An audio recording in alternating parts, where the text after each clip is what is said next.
চলো, সিনেমা হলে একটা নতুন মুভি রিলিজ হয়েছে যার নাম হলো kingdom of the planet of the apps. মুভিটা কেমন হলো? এক কথায় যদি বলি, এই মুভিটা হলো প্ল্যানেট অফ দ্য এপসের 4 নম্বর পার্ট। প্ল্যানেট অফ দ্য এপসের 3 নম্বর পার্ট যেখানে শেষ হয়, সেখান থেকে এই মুভিটার স্টার্টিং বলতে পারো। দেখো, এই মুভিটা দেখতে গেলে পরে আগের 3টে পার্ট তোমরা না দেখলে পরেও কোনো অসুবিধা নেই, কিন্তু যদি দেখে নাও তাহলে মুভিটা দেখতে একটু ভালো লাগবে। বলতে গেলে এই মুভিটা থেকে প্ল্যানেট অফ দ্য এপসের একটা নতুন ট্রায়োলজি শুরু হয়েছে, মানে আগে আরও পার্ট আসতে চলেছে।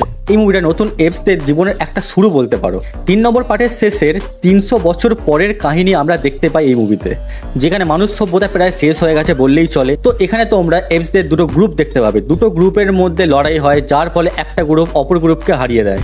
যেই গ্রুপের মধ্যে শুধুমাত্র বেঁচে থাকে নোয়া। এখন যে গ্রুপটা অ্যাটাক করেছিল ওই গ্রুপটা পড়ে আছে একটা মেয়ের পিছনে। ওই মেয়েটাকে সে যেভাবে হোক খুঁজে বার করবে। ওই মেয়েটা কে এবং ওর পিছনে ওই গ্রুপটা কেন পড়ে আছে সেটা জানতে হলে তোমাদের 1 ঘন্টা 25 মিনিটের এই মুভিটা দেখতে হবে।